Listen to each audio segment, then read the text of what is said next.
मैया मोरी।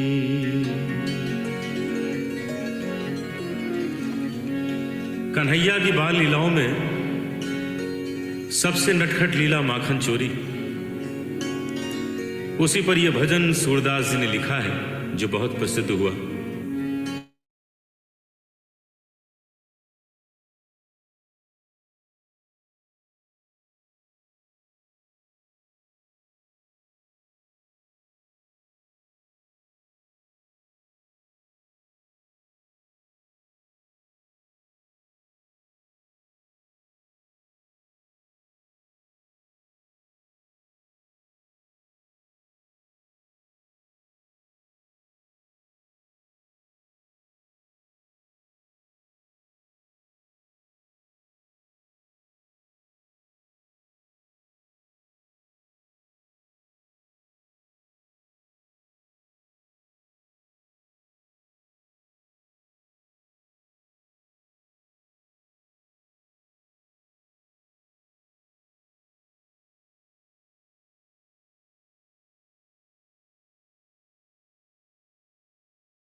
भैया ने मैसेज डाला है, welcome Dhruva, please ask your sons to join, it is valuable for them too.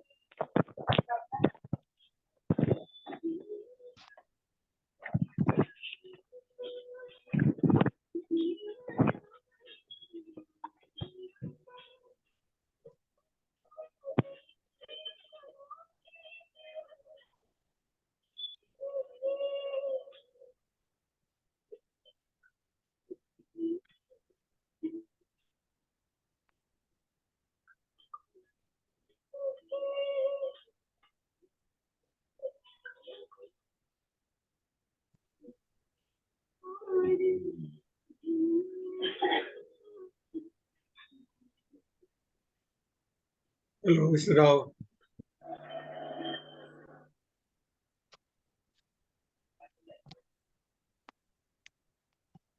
Hello, Jesse. Good evening, sir. Good evening.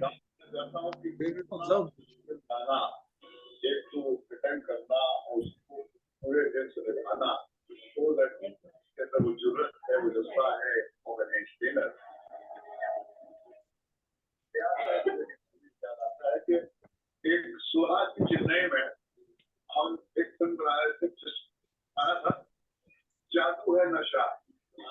अब वो गाना था, वो इरोटिक बेस का था और मुझे वो सुना याद है कि पूरे फिल्म से गा रही थी, मगर ये गाना जो है उसमें जब तक इरोटिक एलिमेंट नहीं है, वो अंदाज तुम्हारा ये बेबाकी नहीं है, तब तक वो गाना जो है मैं ओके नहीं करूंगा।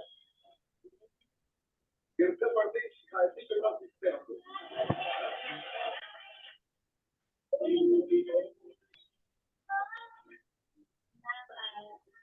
मूवी तुम जहाँ है भी मेरा बहुत फेवरेट गाना है, मेरे साथ दो हैं।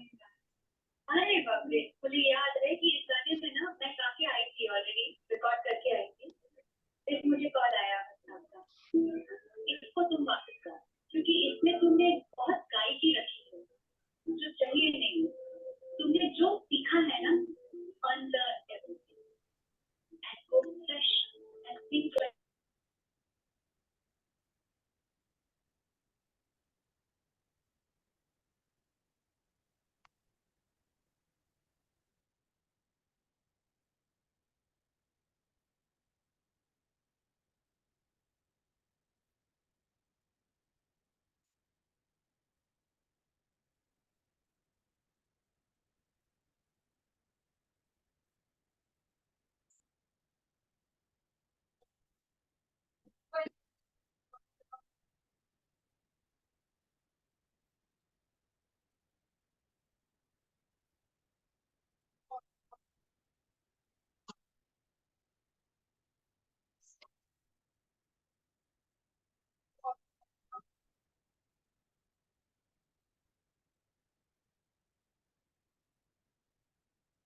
मंदिर गए अपना काम करें मंदिर गए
हो सकता है फ्यूचर में जो कि फेज वाली कंपनी की डायबिटीज है तो कंपनी यहाँ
Yeah.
Hello, Rama Rao.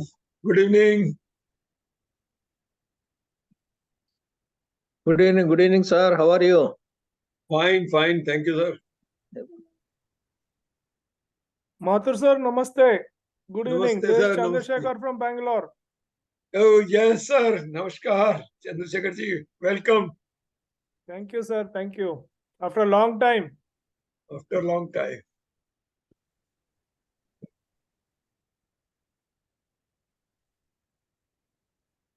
Sir, namaskar, sir. Good evening, sir.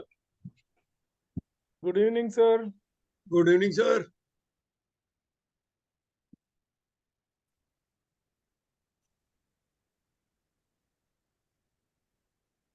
Good evening.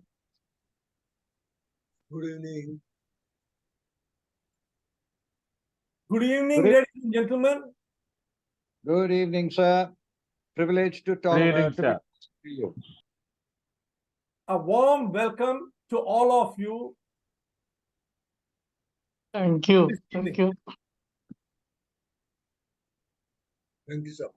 It's an absolute pleasure and a privilege to introduce the one and only Kali Yuga Abhimanyu, Colonel Rama Rao.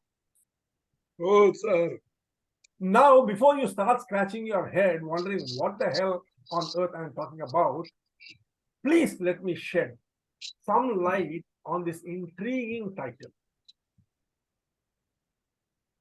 You see, Colonel Rama Rao possesses qualities that closely resemble those of the legendary Abhimanyu from Mahabharata. Just like our dear Abhimanyu, Colonel Rama Rao is gentle, well-behaved, honest, firm-hearted, responsible, and as brave as they come. But what truly seals the deal is the comparison that Rama Rao's education began long before his actual birth, a bit like Abhimanyu, who learned the art of Chakravyuha Bhedi while still in his mother's womb. By a remarkable twist of fate, 7 years before Rama Rao's entrance into this world, his father completed MSc in solid-state physics. And what's more, friends, when our dear Colonel was being born, his father was already teaching the intricacies of semiconductor. Talk about being destined for greatness. Thus, Colonel Rama Rao's lifelong journey alongside semiconductor spans over 62 years, which is his age. But that's not all. Colonel Rama Rao is not just a name. I would rather say it's a title with a wealth of experience and knowledge. He's a distinguished veteran of our highly esteemed forces, having gracefully retired in 211 after 28 years of unwavering military service. As if that weren't enough, he also holds a degree in mechanical engineering and boasts of postgraduate qualification in multiple disciplines. One of his many areas of expertise includes computer technology, and that too at its deepest hardware level. And to top it all, he has got hands-on experience to prove it. You might wonder how one person can be so multi-talented. But Colonel Rama Rao takes it all in his stride. With his unyielding passion, he has been diligently tracking the intricate world of semiconductors for multiple years, countless years. And let's remember his innate awareness of global geopolitics and the pivotal role that semiconductors play within it, a perspective that only a proper army officer can provide. But here's where it gets even more enjoyable. Colonel Rama Rao is not just a soldier and a scholar. He is also a savvy entrepreneur and a dedicated trainer. Through his involvement with the Rotary Club and his institute, he maintains a close connection with schools and colleges, spreading knowledge like wildfire. That is his goal, to make as many people as possible aware of the incredible significance of semiconductors in our life. Whether you are an entrepreneur, an employee, an investor, a parent, a student, or just about anyone else, a person who is just a knowledge seeker, Colonel Rama Rao is the go-to person because he is on a mission to enlighten you. So it's with immense pleasure and privilege that I invite you all warmly to this platform and request you to welcome Colonel Rama Rao as he shares his wisdom and knowledge on the intriguing subject of semiconductors and PCBs, how you can benefit. Get ready for a roller coaster ride of entertainment, education, and be inspired because we are in for a real treat from the Kaliyuga Abhimanyu himself. Over to you, Colonel Saab. Thank you.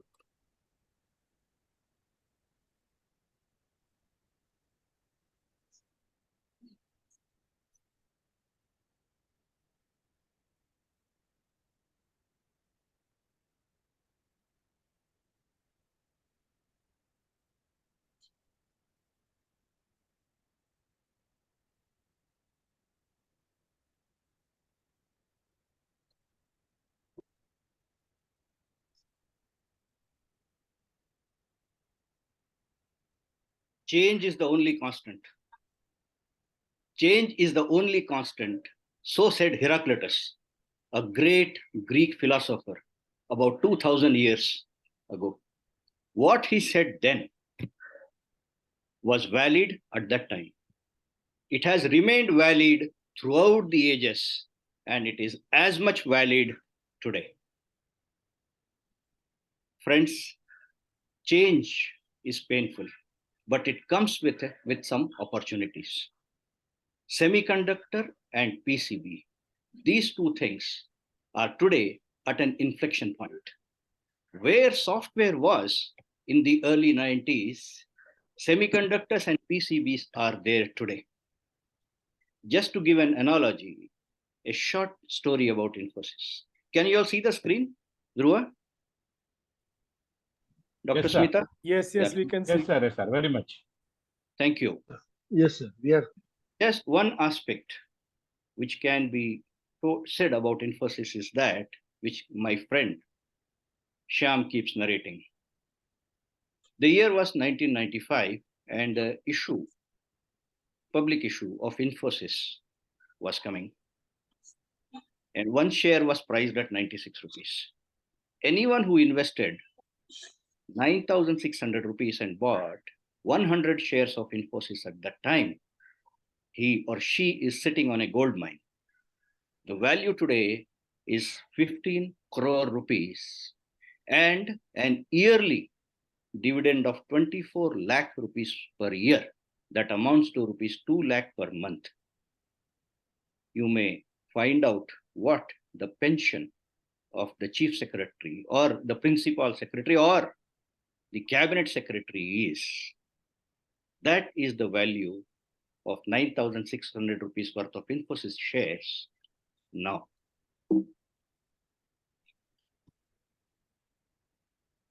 Mr. Arun is my mentor. I am extremely thankful to him for allowing me to share this platform with this August gathering. I am also thankful to you, sir, for introducing me to the audience today. Things began about 2 months ago when I visited the Bangalore International Exhibition Center, where this exhibition on electronica and productronica was held. That was from 13 to 15 September. I attended the exhibition on 2 days, 13th and 14th. 15th was a winding up, so I did not go. I saw components there, the electronic components. I saw PCBs there. I saw the products which are made by these components and PCBs. I listened to the conferences. I attended panel discussions, took notes. I saw Indian companies, I saw foreign companies. The Chinese were conspicuous by their absence. There was no Chinese company. That's important. And also there was no student I saw on those 2 days. That was intriguing. I was a bit pained also. Why the colleges and the parents are not sending students to such a mega event which is happening in their own city? Anyway, I thought of going with the information I gathered there to the colleges and schools. That's what I'm doing now. And in this, I thought of presenting to a wider audience. And that's the reason why I'm among you.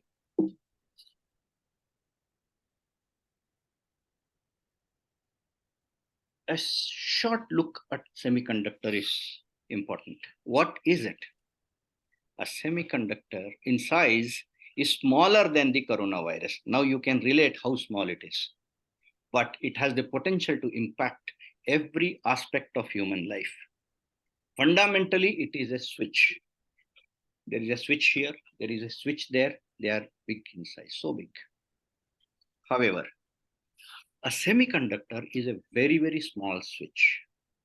If I tell you, just imagine what a millimeter is. I'm sure you will be able to do so. I have a scale in my hand, and between these 2 fingers, 4 fingers is 1 centimeter. If you divide it into 10 equal parts, this much is a millimeter. If you divide that millimeter into 1,000 parts, this much is a micrometer. And 1 micrometer, if you divide it into another 1,000 parts, 1 part is a nanometer. It is thinner than a human hair. That is the size of a semiconductor, the switch. And then because it is semi, that means it has to be conducting and non-conducting or partly conducting. Okay, we all understand what a conductor is. You take an electric wire, it is conducting current. Copper, aluminum, gold, silver, they are all good conductors. On the other hand, we have insulators like plastic, glass, rubber. They are all insulators. And between these 2 types of materials, things, the conductor and the insulator is semiconductor. Normally it won't conduct, but if given a small kick, a small voltage, say 5 volts normally, or slightly more than that, it will start conducting. This characteristic has been used since more than 70 years in various devices, and human beings have extensively exploited this characteristic of this device called the semiconductor. A chip which you see, one of them is shown in this presentation. They are very dense with semiconductors. As on date, just to give an idea, There are about 50 billion transistors or semiconductors in a small chip of this size. You take the size of a stamp, slightly bigger than a revenue stamp, it will have 50,000 transistors or semiconductors.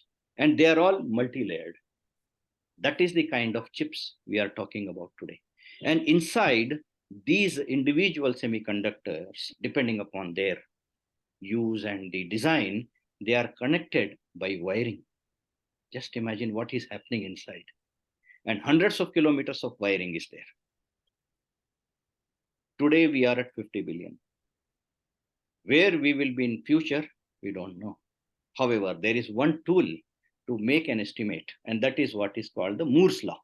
Moore was one of the founders of a big semiconductor company in America. I think it was Fairchild.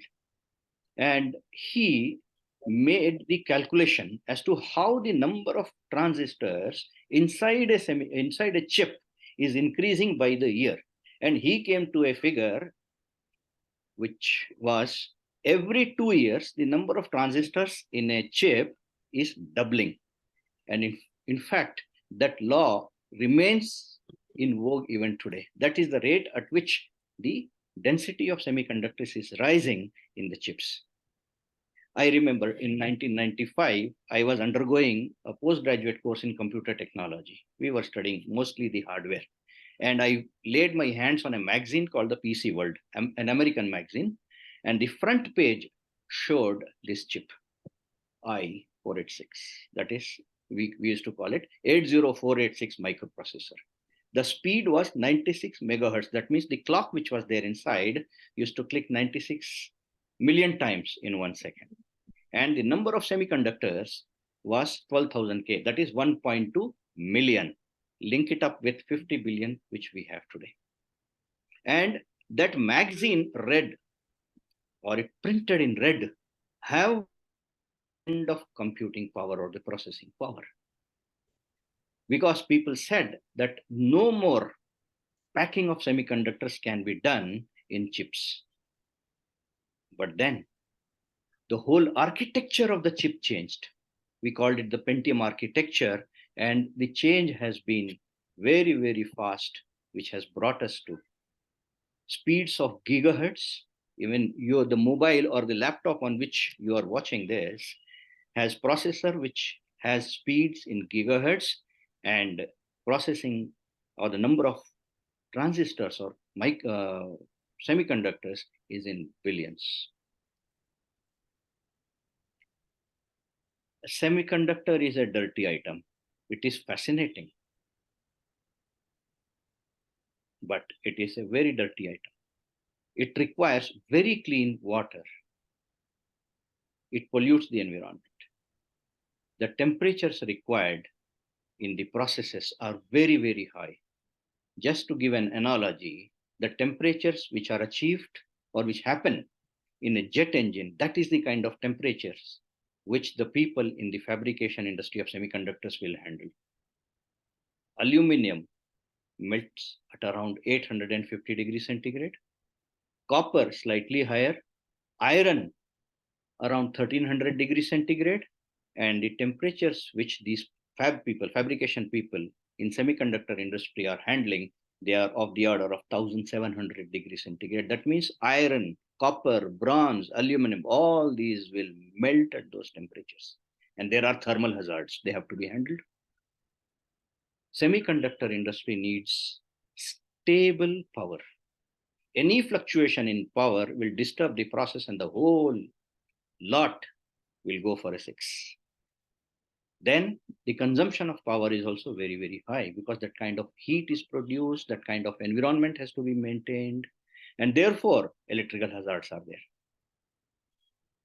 These small semiconductors, they have to be packaged, and the material used is PFA.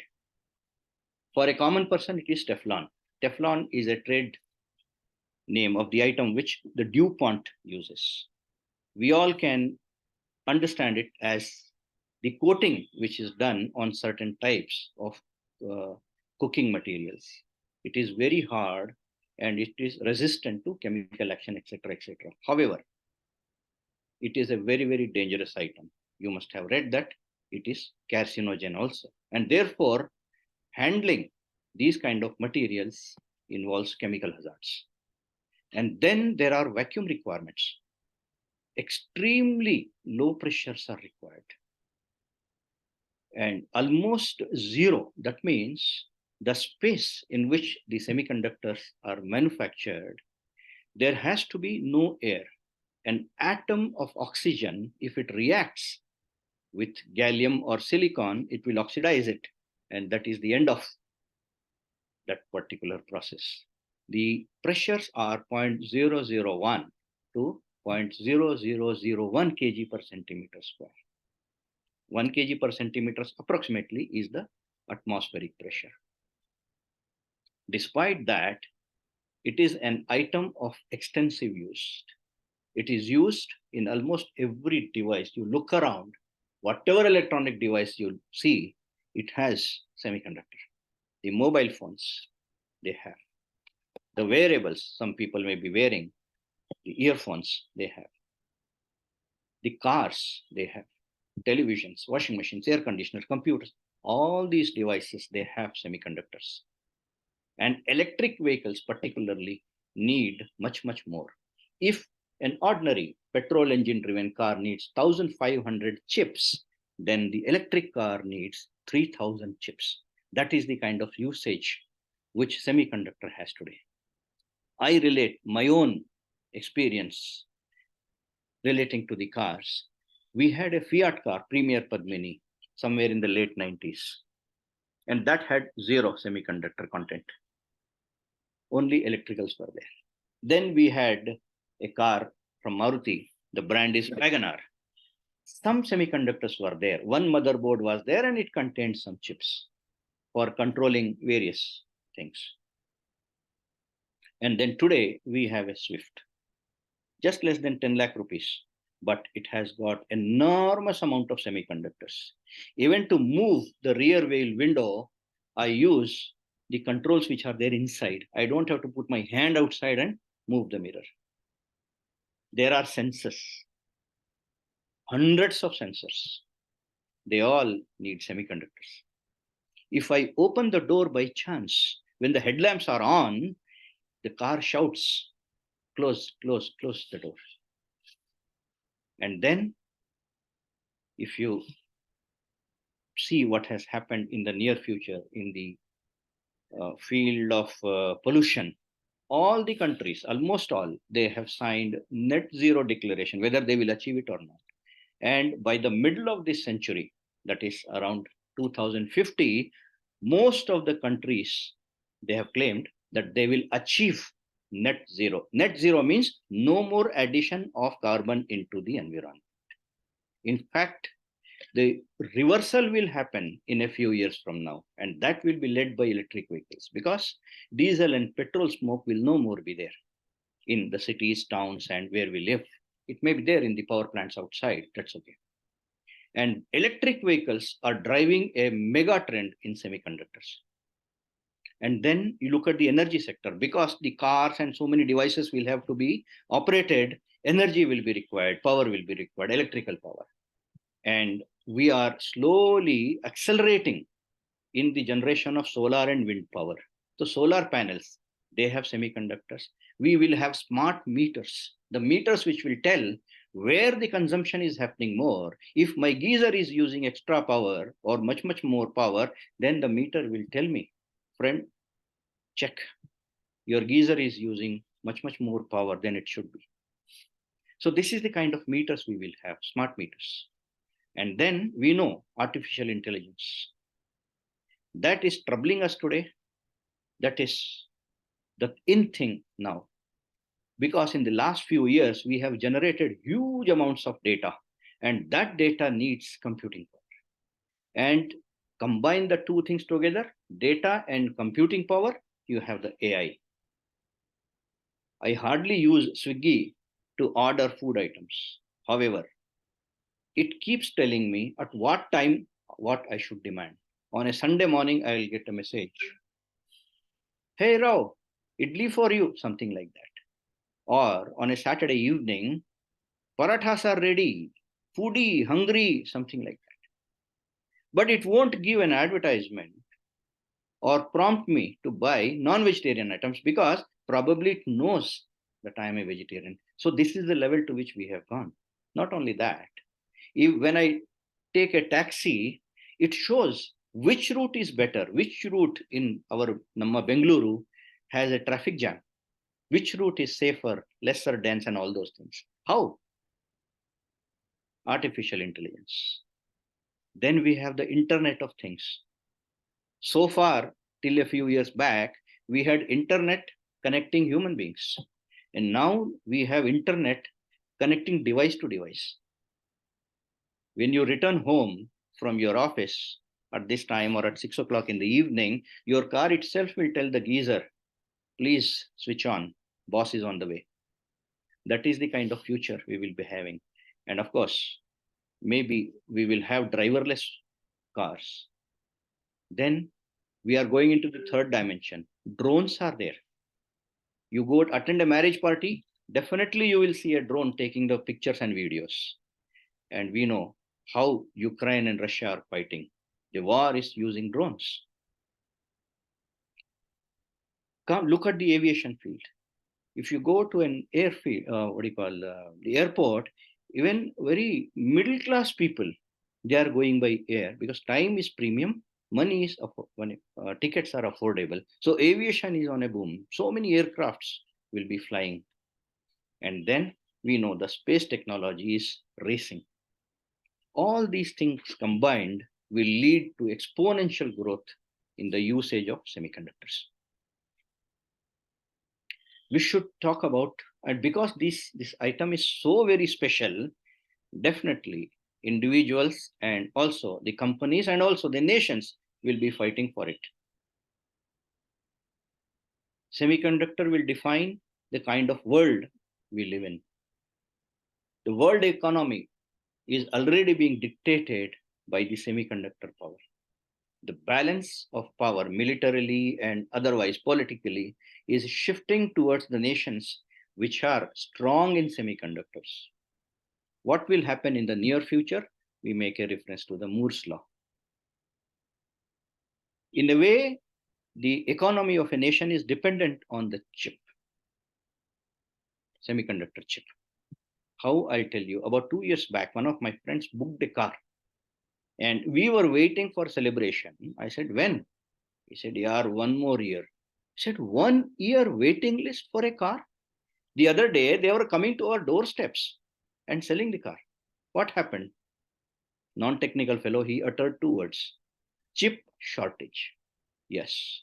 Post-corona, there was a shortage of chips, semiconductor chips, which were coming from China, Taiwan, Korea, etc. And there was an inventory pileup of Maruti, Ashok Leyland, Tata cars here in India. And also these washing machines, air conditioners, they were also piling up because the chip was not available. There are choke points because there is concentration of facilities in various pockets of this planet. Just as an example, Taiwan, it produces 37% of the computing chips. That is the microprocessors. 2 Korean companies combined together produce 44% of the memory chips. Heavy concentration is happening in that region. There is a company, ASMI, it's a Dutch company. It produces all the ultraviolet lithography machines which are used in this world. This kind of concentration has happened, and the world is beginning to realize the the threat which will happen because of this kind of concentration. And relocation of these facilities is not easy because very high technology is required and a lot of money is also required. However, the relocation is happening. Taiwan, Korea, Japan are all very small countries. Just imagine if one war happens, what will happen to these countries? If you look at the kind of the rockets and the missiles which were fired on a tiny place, Gaza, you can imagine what will happen to the facilities which are there in Korea, Taiwan, Japan, etc. Or if an earthquake comes, what will happen? Japan is highly prone to earthquake. In the recent past, there were earthquakes. They make buildings with structures which are earthquake prone, earthquake resistant. One missile attack on the facility of TSMC in Taiwan Semiconductor Manufacturing Company, will bring the whole world economy to a standstill. Now, continuing with the geopolitics, the two things are required. If I have to make bread, I need the raw material, that is the flour atta, and also I need the oven or the machines. I cannot make bread with only the raw material. I cannot make bread sitting with the machine. I need both. The analogy extrapolated to the semiconductor. China has monopoly in the material called germanium. It produces 60% of the germanium which the world uses. And it produces 80% of the gallium which the world uses. Germanium is used for fiber optic cables and gallium for semiconductors. It is an energy intensive business. It's a very, very polluting business, and it is challenging. Challenging because gallium and germanium are not produced or extracted from the minerals directly. They are byproducts of mining certain metals like copper and zinc. And China extracts and exports these things. However, since last few years, it has imposed export curbs on these two items, germanium and gallium. On the other hand, USA, Europe, and Japan, they make the machines for making those semiconductor chips.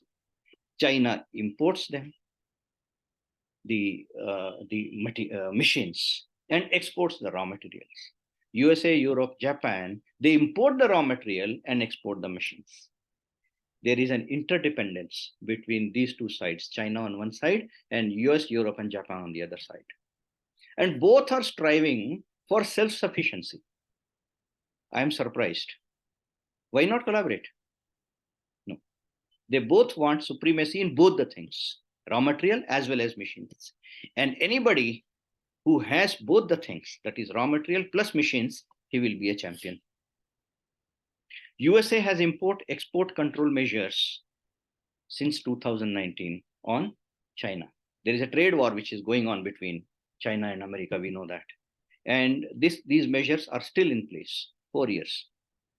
And China has licensed the export of germanium and gallium. There is government control and license has to be taken, and every export out of China is monitored. Again, when I said, if we have to find an alternative place, it requires time and energy, money. The shortage which is already there, which started somewhere in 2020 and 21, it is affecting the industry, particularly the artificial intelligence, which needs enormous processing power, Internet of Things, which is already on, the 5G communication technology, 3D printing, which is happening now, the robotics, the vehicles, every industry is getting affected. Thus, we can say that semiconductor is at the center of a trade war. Now, it is important to know where Taiwan is. Please have a look at this map of Taiwan. Can you all see? I hope you can. Okay, Yes, sir. Yeah, thank you. It is sitting right under the nose of China. There is East China Sea, there is South China Sea, and between China and Taiwan is the Taiwan Strait, Jaldamru Madhya, that is waterway. It is very, very critical and that makes Taiwan very vulnerable. There is political and military pressure from China. China claims Taiwan to be its own territory. However, Taiwan calls itself as a nation, and very few countries recognize Taiwan as an independent country. With USA, China has enormous trade. So he is a Taiwan is a trade partner. China's taking claim on its territory and USA doing heavy business with Taiwan. Just imagine what the state is. The waterway, that is the Taiwan Strait, USA considered to be as international waters. Time and again, the American ships, they go through the strait just to tell them that it is international waters. And China responds by sending aircrafts. On 12th October 2023, China sent their ships, naval ships, through the waterway between China and Taiwan. And about 100 aircraft were flown by fighter aircraft, military aircraft, by China in and around Taiwan. So that is the situation today. When the bomb will burst, we don't know. However, during this imbroglio for India, that is Bharat, there is a lot of opportunity. We are at the trade juncture as far as Taiwan is concerned. Now, we should know what is China plus one policy, which the business world talks about. It happened about 2+ decades, somewhere around 2000. We know that China is a manufacturing hub of this world, and most companies or big companies of the developed nations, they have their factories in China. They realize that firstly, China is a communist country, and secondly, the pollution which is being caused in China because of so many factories, the Chinese government has become aware, and they are imposing restrictions on the growth of the chemical industry at that time. And therefore, this term China plus one policy came to be known. Slowly, the textile and the chemical industries, they started shifting out of China. And that was the time when Indian companies benefited. Those who were existing and who had the capacity, they got much more orders, like Shriram Fibers and such companies. And their phenomenal growth happened from 2000 up to even now they are growing because of that shift which has happened from China. And the same thing we are witnessing, the China plus one policy in play in the field of semiconductors. Micron, if you have heard, it is the biggest memory chip making company of USA. It has come to India. About 2 months back, the groundbreaking has happened in a place called Sanand in Gujarat, and the construction of that factory has been given to Tatas for a value of 200 crore rupees. The work is progressing very fast. Following that, Simtech has also come into India, same place, Sanand, next to Micron facility. Simtech is a substrate manufacturing company which is used for semiconductors. American Micro Devices, AMD, Applied Materials, they have also already invested in India. So the USA-China dynamics, it is positively affecting in India.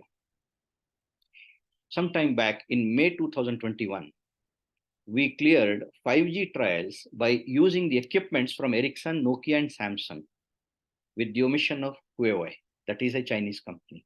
So you can see the proof, the absence of China in this game, and therefore it will definitely positively affect India. The design, fabrication, assembly, testing, packaging, all these areas are open for anybody and everybody. So foreign companies are already coming into India, and of course, Indian companies are also growing. Bharat is emerging as a major player in the chip ecosystem, and enormous opportunities are unfolding for everyone here. What are the initiatives which have been taken by our country? One, Micron has already come, and the first chip will come out of that factory in Gujarat by the end of 2024. It will be a dynamic RAM chip. So Micron is a specialist in memory chips. Processors, we'll see when they come, but memories will start coming from Sanand. Similarly, Simtech is already there and it will supply substrates to Micron facility. Japan will establish facilities in India. Memorandum of cooperation has already been signed between these two countries, Japan and India last month. AMD, that is American Micro Devices, has committed $400 million in Bengaluru for the design of semiconductors. Applied Materials has also invested $400 million in Whitefield, Bengaluru. Tata plus NVIDIA. NVIDIA is the biggest AI company in the world. So they have joined hands and they have committed to upskilling 6 lakh employees in the field of artificial intelligence computing infrastructure and platforms. Tata Communications, earlier it used to be VSNL, Videsh Sanchar Nigam Limited, now it is Tata Communications. It has already joined hands with NVIDIA to develop AI cloud infrastructure. 5G has already been rolled out and India is at the forefront in communication technology in the field by using 6G. I have my friends whose children are working on 6G technologies in Bengaluru itself. What else?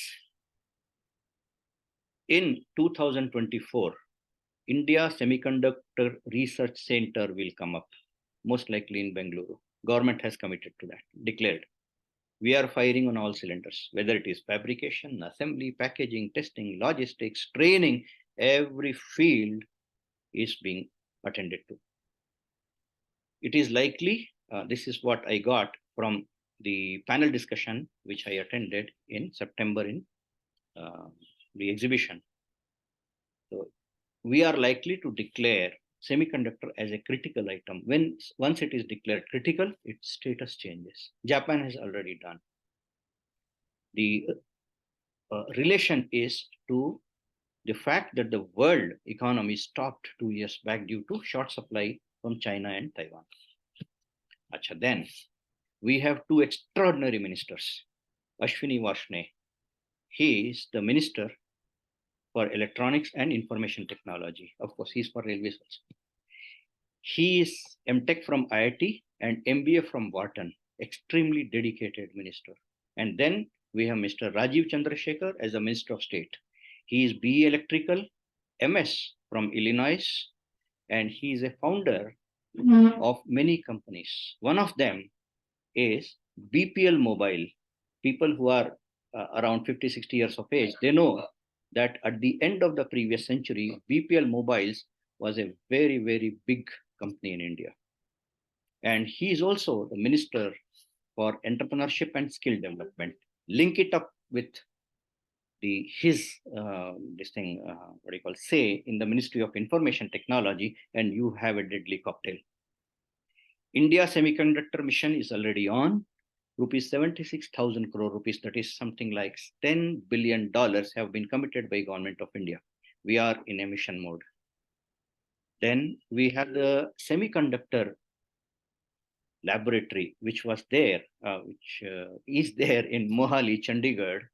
That facility has been taken over by Ministry of Information Technology. Till last year, it was with Ministry of Space. That was functional and it was producing chips. In fact, in Mars mission, we had chips which were made in semiconductor complex Mohali, and also the Chandrayaan 3, which landed in September on moon, it had chips made there. Coming to talent, yes, there is a dire shortage of talent today. We have almost nil, but potential is there.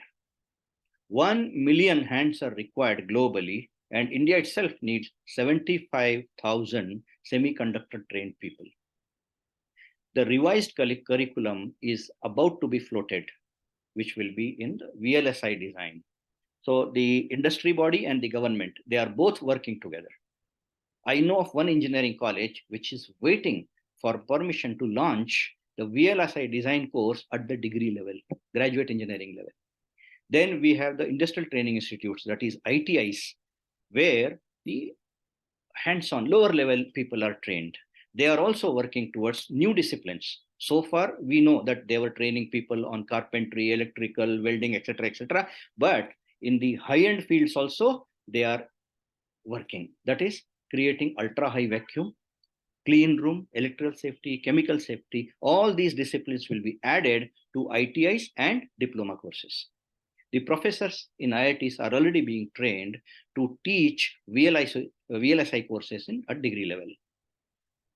For practicals, virtual labs are being created because the labs are non-existent, because the facility itself is not there. Then safe chemicals are needed. New chemicals, work is going on to develop new chemicals which will be alternatives to the PFA, that is Teflon. So specialists are required in this field also. Friends, the push is from all sides. We have India Semiconductor Mission already underway under Ministry of Electronics and Information Technology with 76,000 crores outlay. The first semiconductor conference called the Semicon was held in April 2022 here in Bengaluru. The second one was held in Ahmedabad this year in 2023 in July, and the third is scheduled in 2024 in Delhi. So the juggernaut is rolling. The Ministry and National Science Foundation of USA, they have collaborated to work together in the field of semiconductors research. More than 3,000 companies which are under an umbrella organization called the Semiconductor Equipments and Materials International, they are working in this field, and it is headed by Mr. Ajit Manocha, who is an Indian. I'm proud to say that. And I have had the opportunity of listening to him live in a panel discussion at the exhibition in September. The government is creating a conducive environment, which has come from the secretaries, multiple secretaries in this field. They are ready to create an environment which is very conducive to the growth of semiconductor industry.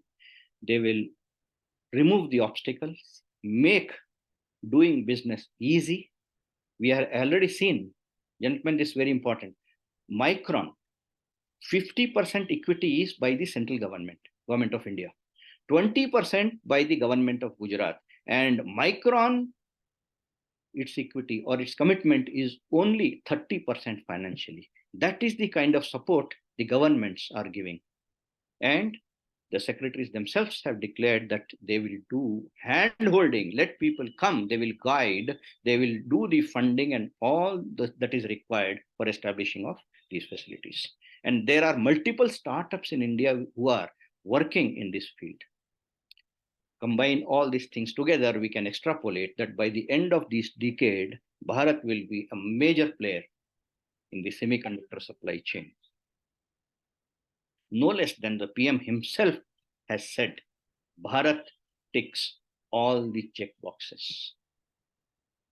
Now, I would like to speak something on printed circuit boards, that is the PCB. What you see here, a green colored plate, is a printed circuit board. The black colored items, they look like stamps. They are the chips, which contain small semiconductors, millions and billions of them. The central one is a processor, and the right up, you will find again a processor. They're doing different processing functions, and the balance 3 or 4 black chips are the memory chips. It is a display control chip which is used in a television. And other small components are there. They are called the discrete components. The whole thing is wired. If I don't have the backside picture here, so on the backside of it, you will find a lot of wiring. That is how a PCB is made. To use the semiconductors, they have to be packaged in a chip, and those chips have to be mounted on a printed circuit board, and therefore the PCB or the printed circuit board is absolutely necessary. It is required to mount various components, and extreme miniaturization is happening. Just to give an example, if you look at the picture which is there on the right hand side, you see something like a cupboard being pushed up by so many people. You know what it is? It's a 5 megabyte hard disk drive, 5 MB drive, and which was made by IBM in 1956, and people are pushing it into a truck to be carried somewhere. Today, 5 MB is the size of a picture we take. One photo you take and it uses 5 MB. And the amount of memory which is there in your computers and laptop, it is in gigabytes, GBs. We are conversant with the short forms. We use in GBs. We don't use memory in MBs anymore. That is the kind of what we call miniaturization, and the growth in numbers of semiconductors has happened. Moore's law. And now we have in our school CCTV camera system, and we replaced the hard disk recently. It was 1 TB. That was the lowest available. 1 terabyte. How much is 1 terabyte? 1 MB into 1000 into 1000. That is 1 terabyte. And now the laptop which I am using here, it's a Mac computer. It uses the SSD. It doesn't use even the hard disk drive. That also is gone. So this is the kind of growth which is happening in the field of computers, etc. So the PCB is required for every device, whether it's a mobile phone, washing machine, refrigerator, AC, vehicles, etc. The board has to be there. And the vehicles have got, particularly the electric vehicles, they have many PCBs doing various functions. And that is a game changer. The wearable, a small hearing aid which we use, that also has a small board inside. Solar inverters, they have boards. LED TVs, whatever we see left and right, they're all having printed circuit boards. Energy meters, IoT, Internet of Things, devices, drone, space applications, everywhere PCBs is there. The market for the PCB is very big, and therefore the opportunities are enormous. And those who have already gone into the PCB business, they have already the first mover advantage.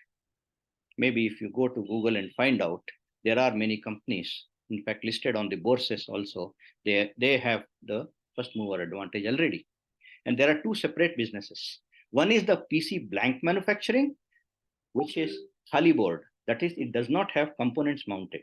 And there is another type of business wherein the factories, they mount the components, or they make the assembly of the PCBs.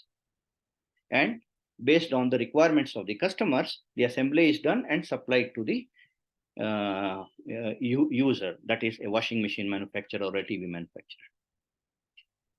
Today, the situation is that we are not able to meet the demand of the PCBs. That is the kind of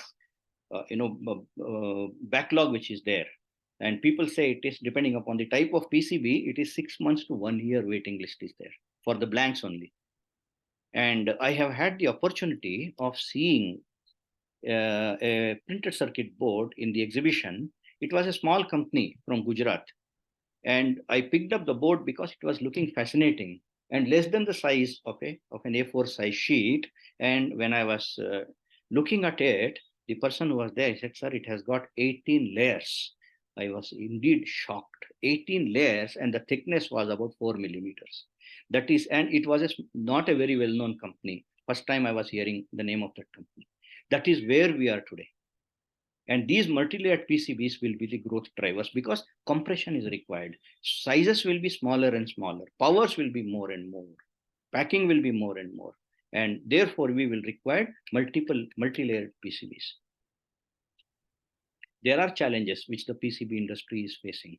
China, Taiwan, USA have already established their factories decades back, and therefore they are much ahead of us. And therefore, their products are cheaper. When China manufactures or Taiwan manufactures, it's indeed very cheap. Then the cost of the bare PCB is about 10% of the cost of an item. So that is very high. That has to be brought down. That's a major challenge for the PCB industry.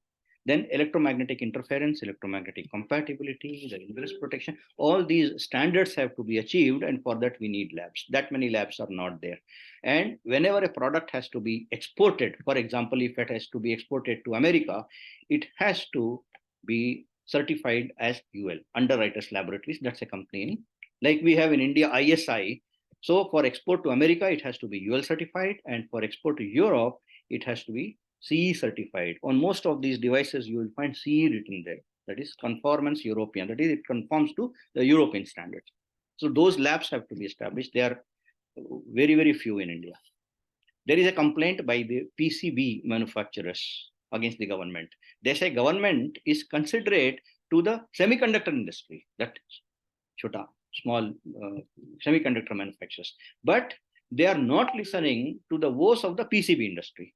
Maybe the government will wake up very soon and will give incentives to the PCB industry as well.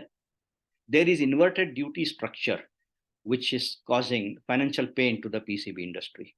Then this industry is demanding anti-dumping duty, which is necessary to offset this imbalance. So the import should become cheaper. The scale is lacking. Yes, we have just started manufacturing the PCBs in bulk. Once the scale becomes bigger, naturally the cost per PCB will come down. Another very important thing is that the younger generation is either not interested or not aware about the opportunities which are there in the field of PCBs and semiconductors. I talk to many people in the colleges. They say the inclination is towards computer science, CS, and such things. But when it comes to hardware, either there is a resistance to go for that, or there is no interest, or probably there is no awareness. Maybe things will happen. There is silver lining. The technology gap between the developed nations and India is being covered. The government is already giving PLIs to various device manufacturers. Like I know some companies who are enjoying the productivity linked incentive being given by the government, which is of the order of 3 to 4% in that is display devices and mobiles, etc. PLIs are there. Foreign direct investment is happening. We have seen that Micron has come and other things are also happening. Joint ventures are being formed between the government to government is also there. The company to company is also there. And within India, there are so many companies which are forming JVs. The industry body is pushing for the incentives by the government. Even Tata's, there was news some days back, because Tata's, there's so many fields in which Tata companies are involved in the semiconductor industry. So they are approaching the government to give incentives and make the doing of business easier in India. Maybe in due course, anti-dumping duty will be imposed on the import of PCBs. That will make PCBs cheaper. One thing which I noticed, I told you that there was no Chinese company in the fair in September. So that is a very, very good, big positive for us. And the shift seems to be happening. China plus one policy is playing out as in the field of chemical industry. It is now being played out in the field of semiconductor industry as well. If you look at the news of 15 September, not long back, Tesla, it may procure $1.9 billion worth of spares from India. There is a continuing ad, which I see in the newspapers, Volvo 100% electric, that is being launched, or maybe it has been launched already. And Mercedes-Benz and BMW, they are also coming out with 100% electric cars. The training is being considered at the highest level. In fact, 2 days back, the Education Minister of Karnataka has already said that Micron needs 1,000 engineers, Karnataka will supply. Give me the syllabus, give me the curriculum, we will supply. That is the statement given by the minister here, one state of Karnataka. And today's news is that the government of Orissa, it is going into collaboration or joint venture with 3 bodies. The details I don't know, but just had a glance today. There is a large intelligent population which is available in India at the school and college level. The ecosystem is evolving very fast. The government is in favor, the ministers are in favor, India Semiconductor Mission is on. So what all can happen? PCB as a critical item. Let us see when it gets declared. The PLIs may be given for PCB also, as is being given for display devices and semiconductors. The whole industry body is saying the business should remain in India. That is, make in India, use in India. The downstream industry is hungry and it is very big. Downstream industry means the industry which will absorb these PCBs and semiconductors. the laptop industry, the mobile industry, the air conditioner industry, washing machine industry, vehicle industry, whatever, at least for the next few years, whatever is produced here will get absorbed here only. The highest end is now going to iPhone 15. And to drive this will be our middle class. It's huge. And that is the middle class which is buying scooters, which is buying mobile phones, which is buying laptops, which is buying washing machines and all those things. And that will ensure that for the next few decades, this industry will chug on. Another very important thing is the cost of energy is falling. India is heavily moving towards solar and wind. And today, we are at a juncture where the cost of energy produced by the fossil fuels and the cost by solar and wind is same, around 6 rupees.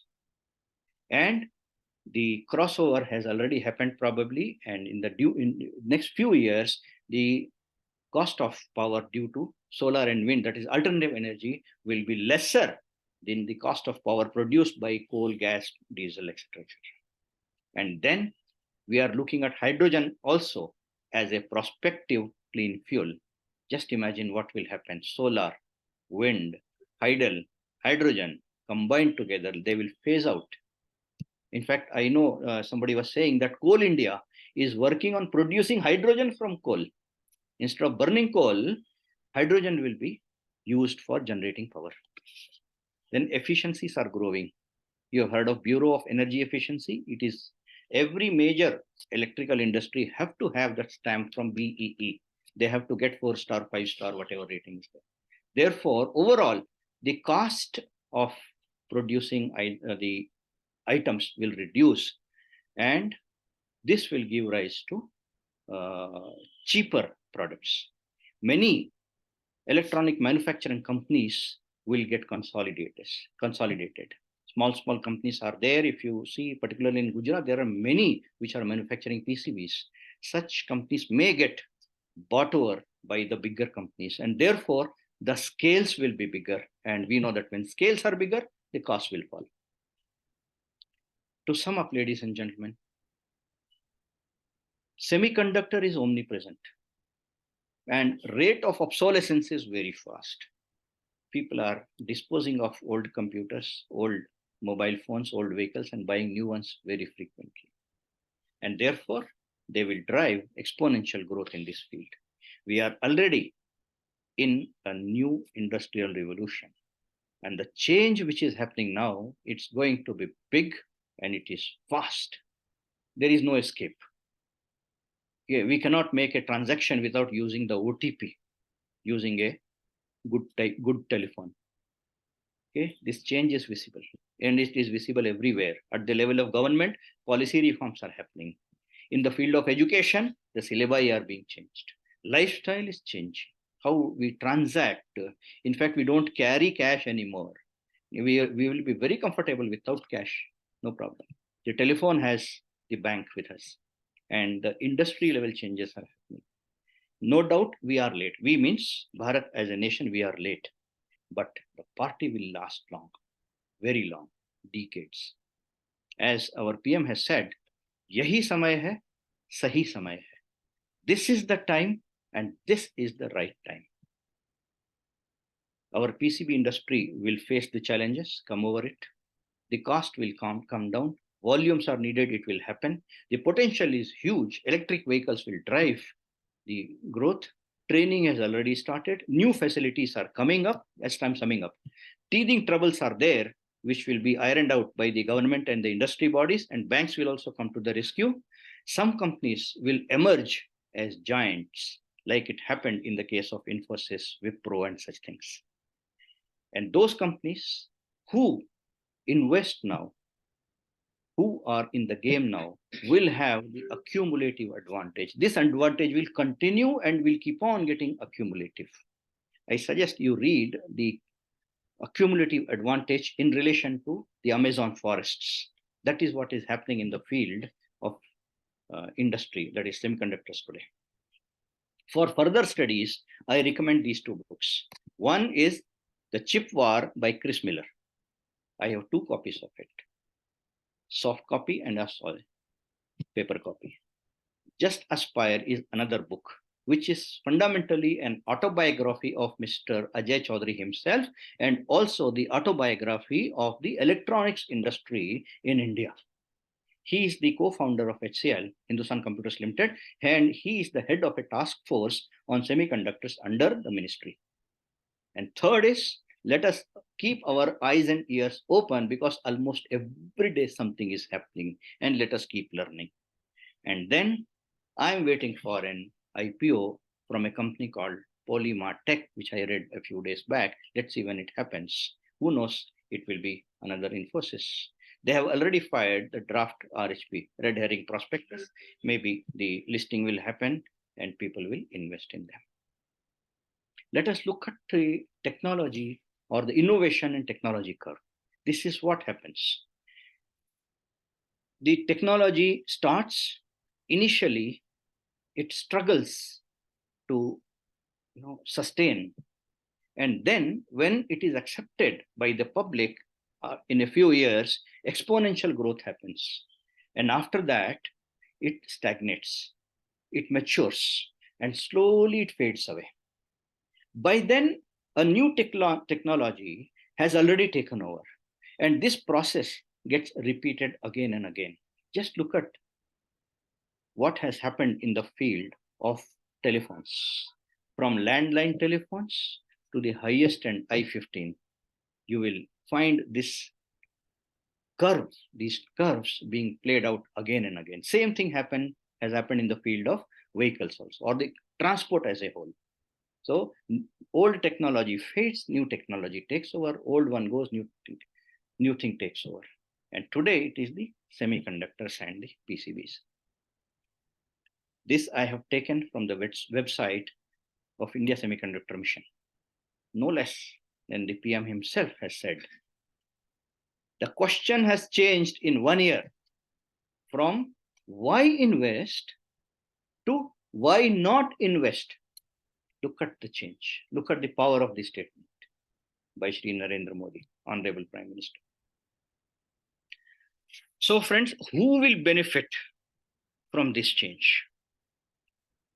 Anybody who has a little extra, anybody who is more than ordinary. He has to be extraordinary to benefit from the change. And he has to be ready.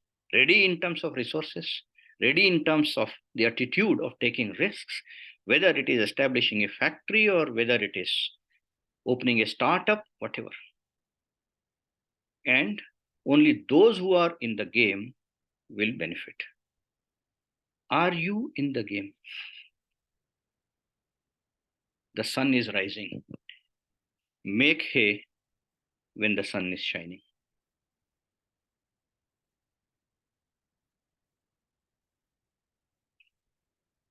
Before I throw the platform open to a few questions, I want to make a small appeal. We have an establishment here called the Top Notch Kids. That's a venture which is run by my wife, R. Padma. It is fundamentally focusing on skill development of all types.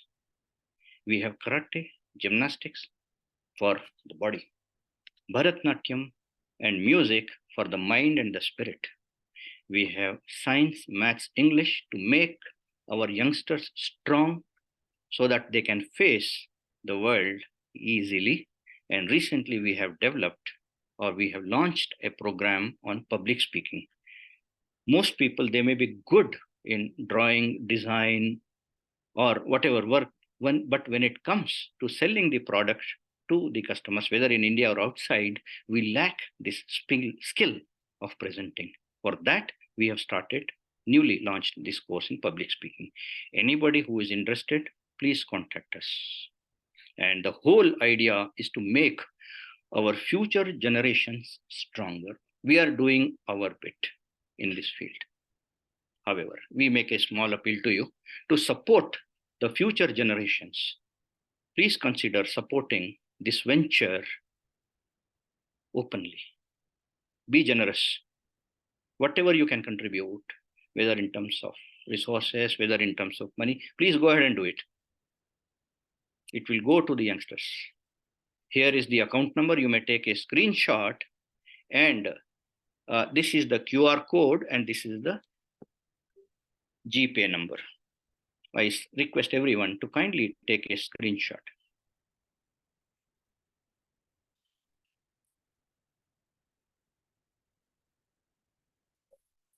The stage is open. I welcome questions from the audience. Colonel, let me be the first to congratulate on the phenomenal research you have done for this. It is a privilege to attend this. It has opened my eyes, and you can be sure I'll be contributing to your foundation. Thank you, sir. Many thanks, Mr. Ramesh Narayan. We are so grateful to you. Please ask. Let it be a technical or a business question or government type of question, anything. We will attempt to answer those questions. I second Mr. Ramesh Narayan. Sir. Yes, sir. You can definitely expect a contribution from me also. Yes, sir. At the moment, it is difficult for me to do it from US because the UPI will not work here. No. Thank you very much. I will definitely. Me too, sir. Me too. Thank you. Thank you very much. It was a very, very interesting and enlightening subject, made more interesting by your presentation. Sir, this is Jayashilan. I have a question. Everyone will be able to see each other. Okay. Sir, may I ask a question? Most welcome, sir. Come. Yeah, sir. Having listened this lecture, what would be your advice for an entrepreneur who would like to start this in a small level with the semiconductors or PCBs? Which type of entrepreneur? No, how to begin the business, I would like to ask. How to begin or where to begin? For example, you said that the PCB, plain PCB has a huge demand. For example, if I want to start, where I have to begin? Okay, let me answer this way. There are people sitting on the sidelines and clapping. I suggest don't be in that team. Come and play it out. Take the risk. Go to the companies which are into this business. There are companies who are developing software. Scient, software company. Scient, design-led manufacturing, DLM, which is an offshoot of Scient itself. There are other companies who are developing the software. There are companies who are assembling the PCBs and supplying to the user companies. A recent company, I know, I met a retired military officer. He is from Mysore. KNS Technologies. So I had a small interaction with him in the exhibition. So these companies are coming up. Visit them, find out what is happening, go to the website.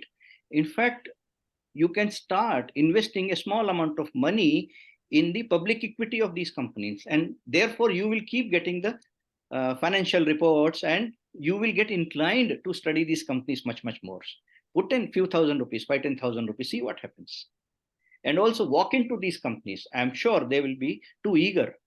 When I talk to the school, heads of the departments and the principals, they were so happy.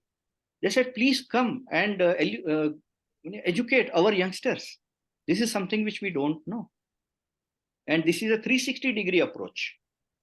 Means the technicals, the business, the government environment, the legalities, all these things combined together will give you an insight as to what is happening.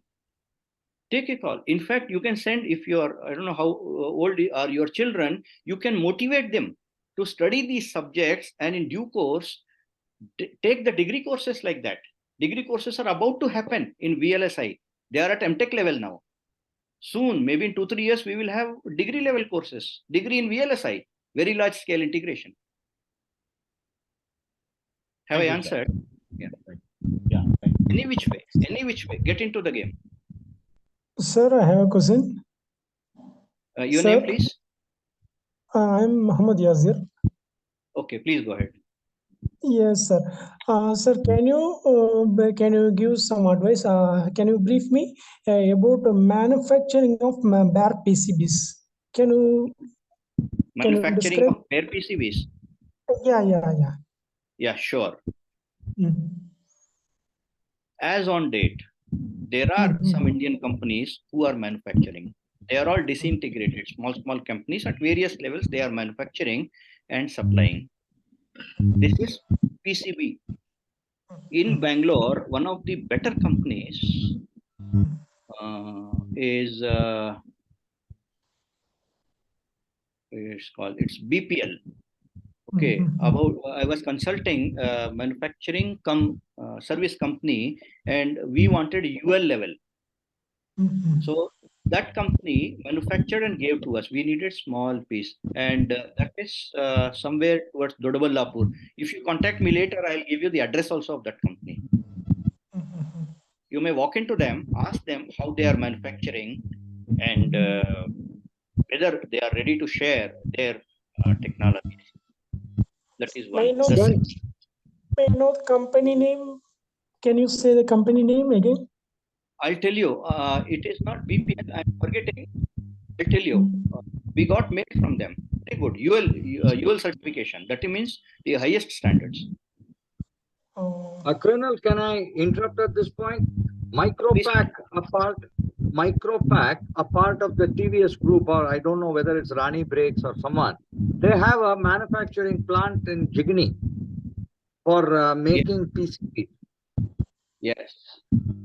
And they are also UL listed. Most their consumption, I mean, they do it only for exports mostly. So you know, Mr. Mohammed, we are coming out with solutions. There are multiple of, and I'm in the industrial area called Pinia in Bangalore. Are you from Bangalore? Sorry, sir. I'm from Chennai, Tamil Nadu. Okay, so look around, you will find. Otherwise, you please contact me. Definitely, I'll give you at least half a dozen PCB manufacturers, blank manufacturers, and also assemblers. They're two different businesses. A PCB is one thing, assembling the PCB is another. They're two different businesses. Okay. So, And sir, then, of course, sir, I have a doubt. How can we manufacture a bare PCB without the knowledge of circuit connections, without knowing the knowledge of circuit connection? You hire me. I'll become your consultant and ensure that the circuit is. So you will have to take the help of somebody who knows it. See, if you don't, be all right, business owner. But hire somebody, he will ensure it is done. Okay. Sir, I have a question. Mr. Satish, yeah, Rama Rao, sir. Yes. Thanks for your excellent presentation. Although many things I know from my, you know me, I keep reading. You are from Volta. But one thing which caught my attention, which I also knew before, that these industries, particularly semiconductor, are highly polluting, requires huge amount of water, all this. How do you think the government is addressing these issues when our cities already are struggling with lack of infrastructure? The way the water supply systems and our sewage treatment plants and so many problems in Bangalore itself, well. How do you think? And I heard some time back that many of these companies were not coming to India because lack of this huge requirement of water, clean water, as you mentioned. So how government is addressing this issue? Now Sanand, as you know, is developed into a mega industrial hub. Yes. I don't know from where they are sourcing all this water for automobile, this, that. God knows how many industries. We should make a visit to Sanand. If you arrange, I will also join. You keep visiting a lot of places. Let us go one day to Sanand, one trip. Correct. That is the way to find the answer. I have lived in Gujarat, in Jamnagar, as a young Then you can tell us. Yes. At let's go. Jamnagar, I just passed by. I visited one temple there where Akhand Ram Bhajan happens. It And I happens. saw Reliance complex from outside. That's Jamnagar. good. So you take Yeah. me there. I will take you to Sandu. Yeah. Correct. In fact, Jamnagar, one of my relative in the Reliance complex, he was long-time employee. Now he's retired, but still he will have connections. He told me you should have contacted me. I would have taken you for a tour in Reliance refinery and all that. So I missed it that time. We had to make another trip. That's okay. Gujarat is not far. Let's go. Yeah. Thank you. So regarding this water and pollution and all that, what is your take on this? How do you think India can, because you know water is a very scarce resource, and this year monsoon failing, reservoirs are not even half full. There is a looming threat of severe water scarcity. Even Bangalore will have, I think, severe water scarcity this year. And Gujarat does not have as much water as Punjab or such states have. Correct. Narmada may be saving some parts. That question remains. Let's find out the answer. Do you have an answer, or it is still a question? I don't have. It remains a question. We'll find out. Yeah, but it is a very challenging issue to be addressed. See, ladies and gentlemen, we have overcome the problem of power supply. There was a when we used to have power cuts in UP. I know somebody said 10 hours power cut used to be there. This was about 15 years back. So we as a nation have become power surplus today. Okay, UP, people are all states. No, but Karnataka is suffering now. There are a lot of agricultural pump sets or rural area. They are not getting continuous power supply for even 5 hours. Is it because of the poor management of the distribution, or I don't know what?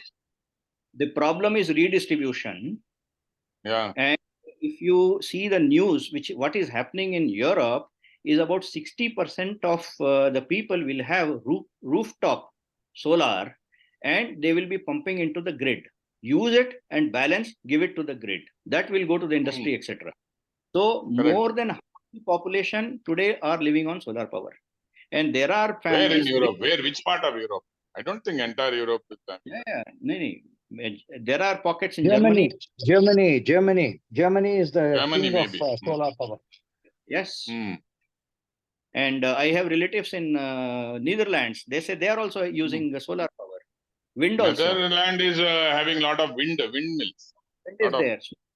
Small. Norway is having a lot of renewable energy. Correct. Of course, the size of the country compared to India is very small. Yes. Scandinavian countries get only 6 months of sunlight, sir. Solar power does not work there. Correct. Wind and tidal, I'm told, is extensively exploited there to the extent possible. Yes. Wind and tidal. Yes, tidal, wind, and tidal, wind, and wave power. Tidal also lesser. See, France has 60% from nuclear. France is one of the countries which is totally transformed into nuclear, the huge reactors. So the question remains, right? We'll have to keep our fingers crossed. It's a big challenge. Everyone talks of pollution, but has anyone thought about the air pollution produced by airlines? They say, as you said, ATF consumption is there. The consumption of a 747 is 4 kiloliters per hour. Now, how many vehicles on the ground require 4 kiloliters? Okay, and this is being done at 33,000 feet. Correct. Goes to the ozone layer. So there are some punitive measures, for that. Europe has imposed some taxation and all for aircraft. I think something is being done. Correct. In Europe, it is there.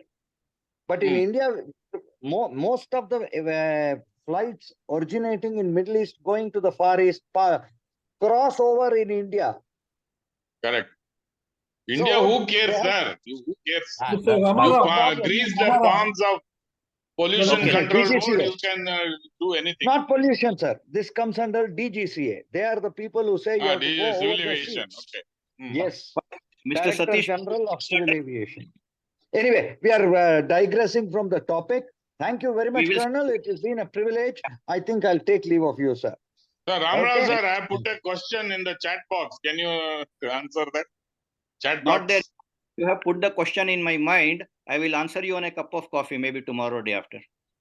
Cup of coffee or Now, something else. Mr. Shankar Subramanian has been waiting to ask a question for a long time. So I have one question regarding, I come through that there was a factory in India before the Taiwan have. Can you highlight me what happened to that factory and why not we are emerged as a big semiconductor producer? Oh, I got it. Madam, you're talking about SCL, Mohali, Chandigarh.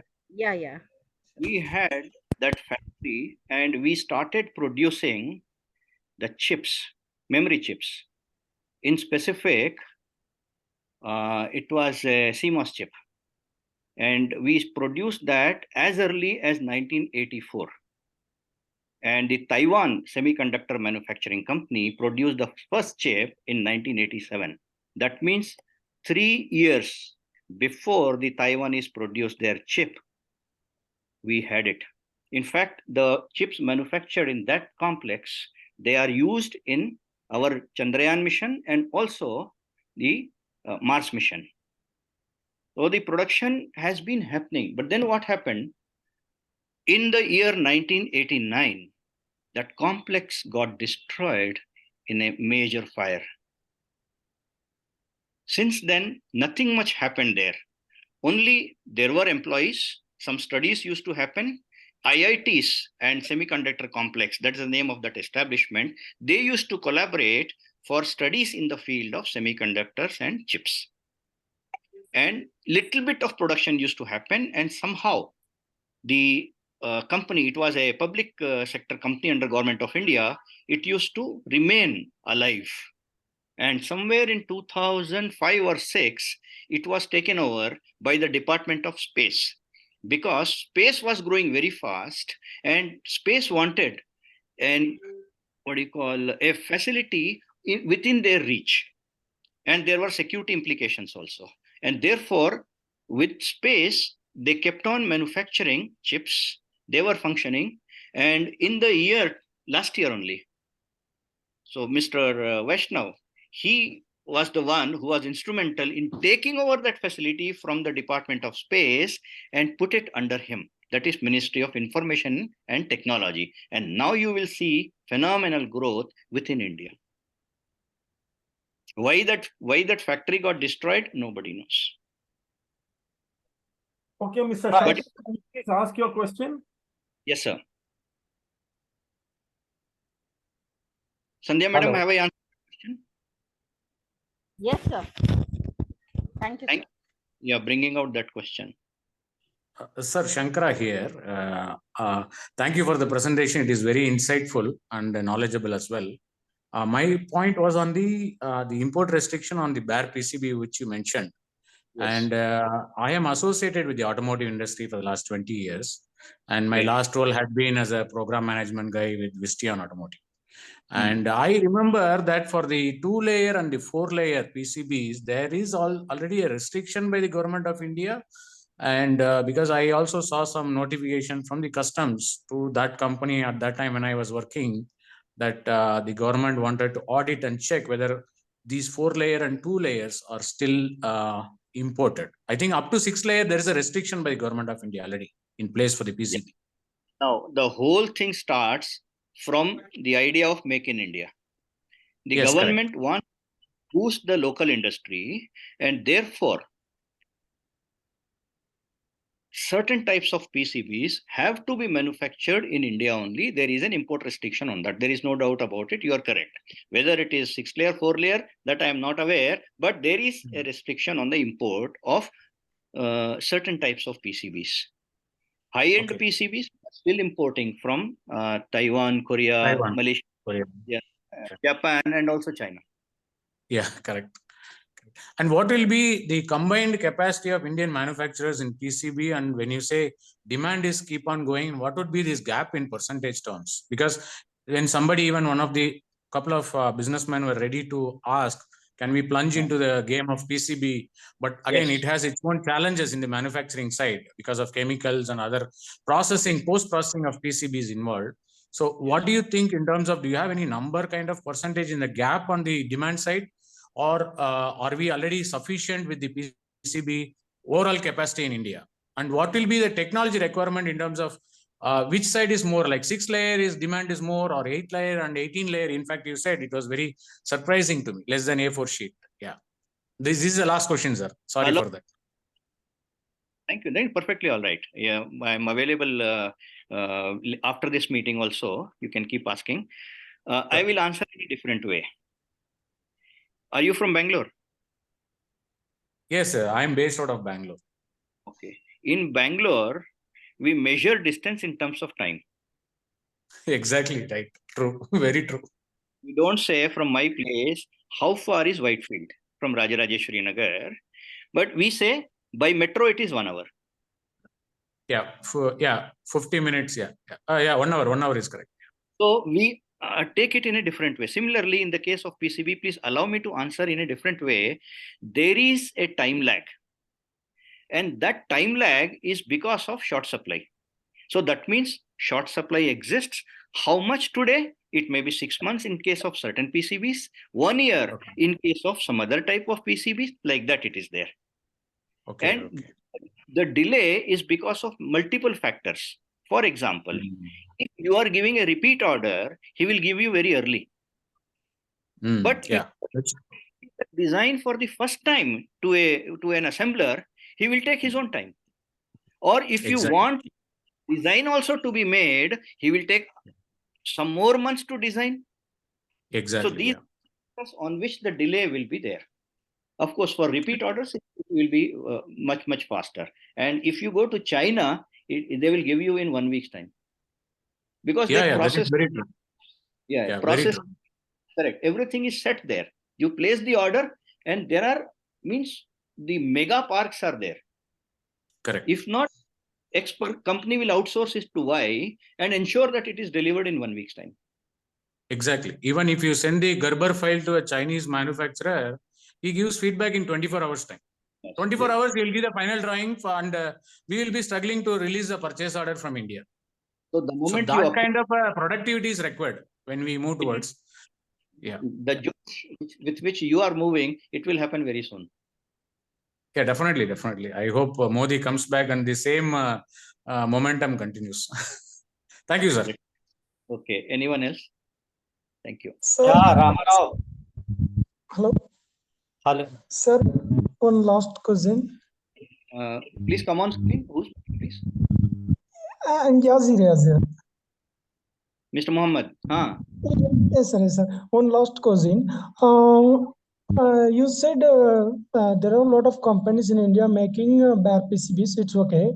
They are, you may know, India is self-producing the raw material. I mean, gallium and germanium is self-producing or depend on China for importing. We are importing. Oh, okay, sir. Then China, India has no. You say, if am I right? India has no raw material for making PCBs, bare PCBs. Am I right? We are importing gallium. We are producing and germanium. Okay, from China. Yeah, we are having two because copper refinery is there, and we are getting two materials. Silicon is available in India. Okay, sir. Okay. Gallium we are importing. Gallium we are importing. It's available what about germanium? Germanium we are producing. Germanium. Okay, sir. Okay, sir. Okay, sir. Thank you, sir. Thank you for your support, sir. Thank you. Great pleasure. Okay, sir. Okay. We can Hi, take Rama Rao. LP Sadafal this side. Most welcome, Mr. Sadafal. Go ahead. Yeah. So it was a good presentation, and being an electronics engineer, I have been doing all these process manufacturing of all these process control instruments. So I know all these hurdles, PCBs, mounting, assembly, design, everything. But the time has changed. Now the things have been moved. We are also in IoT and cloud data. I just want to know how to associate with these big manufacturing plants and all those things. I just want a link to be developed so that I can associate with them. If you can guide on me on this. Definitely, definitely. Can you generate some alternatives?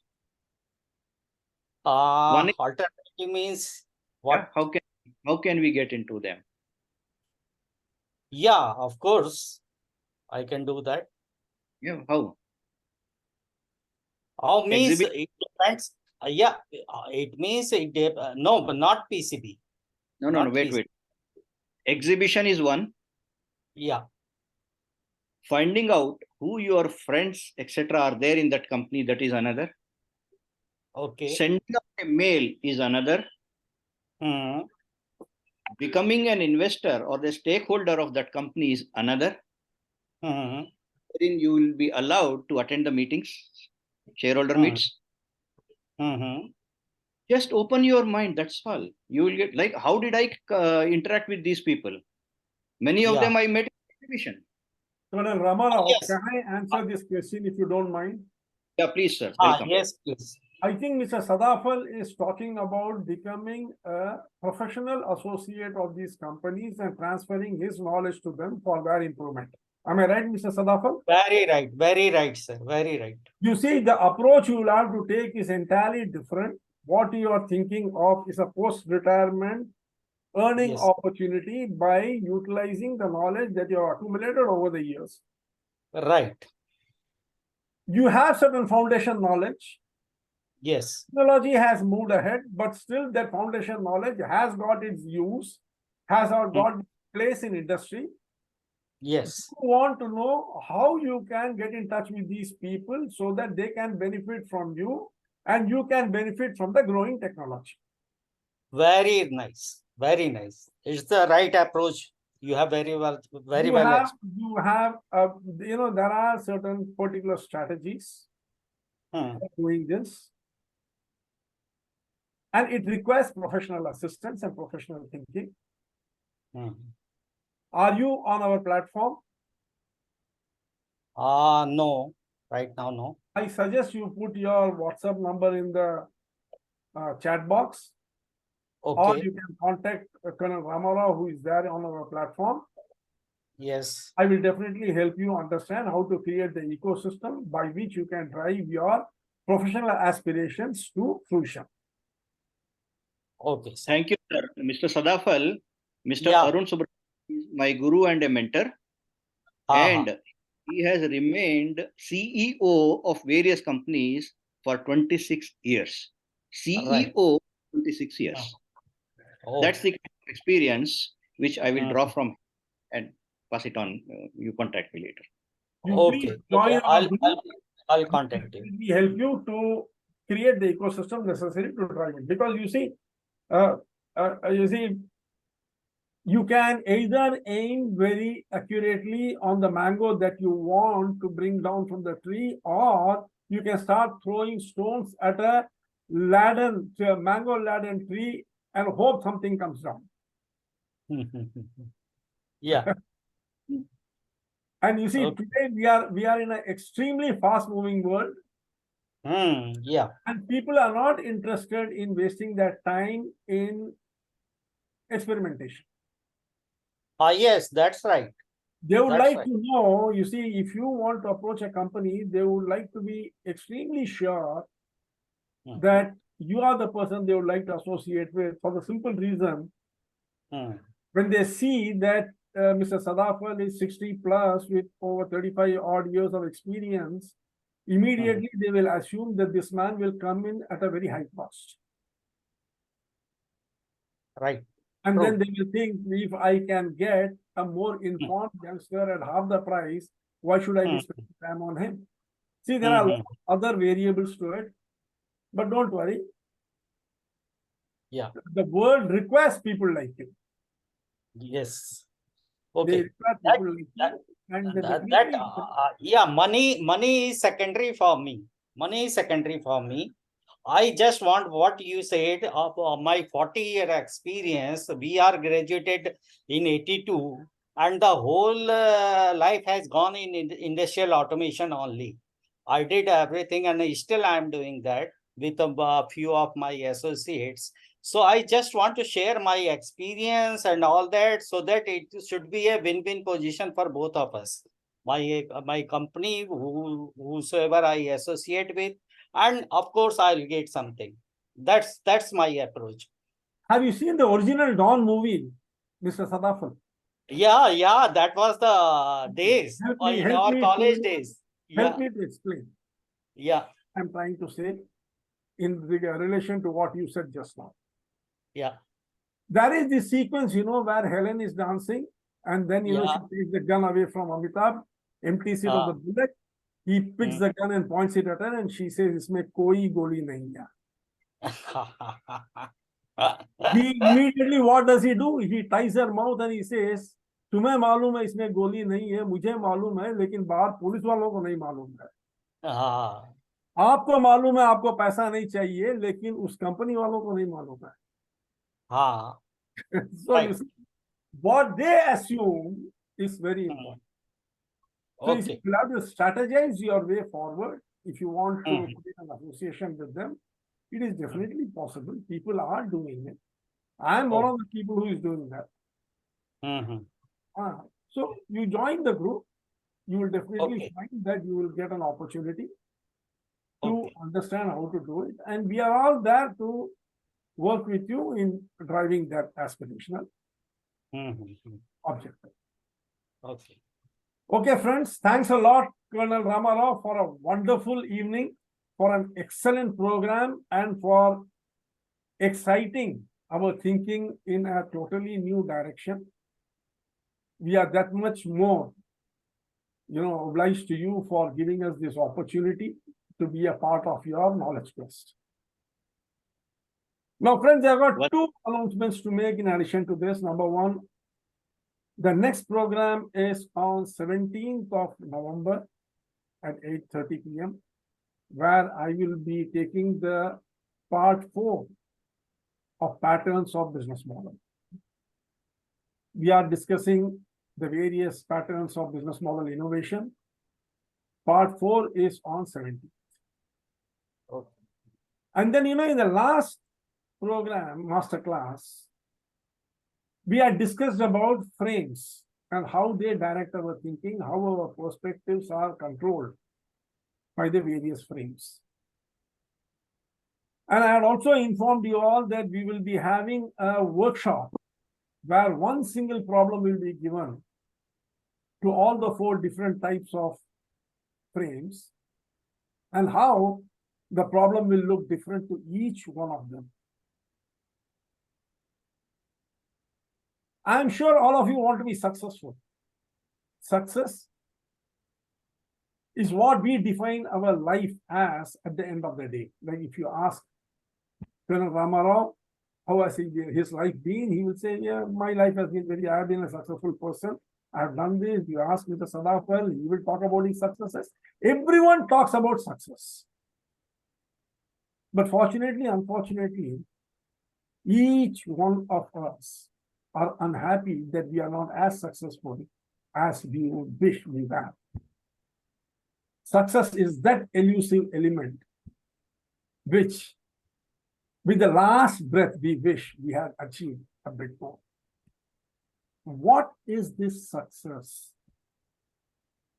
This is going to be the question. What are the elements of success? Is the problem statement which will be given to the 4 frames, and you'll be surprised to see that each one of these frames will look at it entirely differently.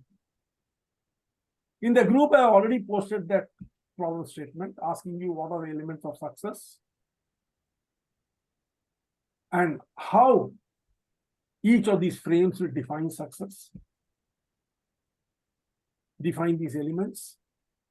Elements being the same, how it will look differently to each of these frames. Please post your replies there. When you articulate what you are thinking, you take the group along your path. But when you listen to someone else, you walk his path. Don't you want that you should also take people along on your journey so that it gets enriched? And the more we discuss about this aspect before our workshop in the end of the month, the more the workshop will be enriching for you, the more you will be understanding the nuances of how the frame colors your perspective. Please do reply to the post there. And those of you who are in this platform today, but who are not in our registered Innovation 360 platform, please post your WhatsApp number here. We will add you. You can also join us on our journey of sharing knowledge with each other. And finally, if any one of you would like to give and share your knowledge, please reach out to me. This platform will be available to you without charge, and we will also promote your program within our community. Fortunately, 87,000 people are associated with me across the globe, and you will be able to take advantage of that community to spread your knowledge and share your knowledge with the people and also get knowledge from them. Thank you. Very happy to see you all on the platform. With permission of Colonel Rama Rao, I would like to log out. And if you feel that we have come to the end of the program, you can close the program also. Mr. Arun, sir, thank you very much for giving this platform. And I see a large number of people have come today. And to all the people individually, I say thank you very much. Dhanyavadagalu. Namaste. Sujata madam, nice to see you here on this platform after a long time. Mathurji. Thank you, sir. Thank you very much, sir. बहुत शानदार programme रहा, मजा आ गया। मेरे लिए तो पहली बार ही है, मैं तो नॉन साइंस का आदमी हूँ, मेरे को तो कुछ पता ही नहीं है कंडक्टर सेमी कंडक्टर क्या होता है। मेरे लिए तो बहुत ही थैंक यू। और ये वो व्हाट्सएप नंबर, वो जो नंबर है वो आप उसमें व्हाट्सएप पे भेज देना। तो कंट्रीब्यूशन वाला, वो कंट्रीब्यूशन वाला। हाँ, जरूर जरूर, बहुत बढ़िया। Thank you Arun sir. Thank you sir. Thank you sir. Thank you. Good night. Good night.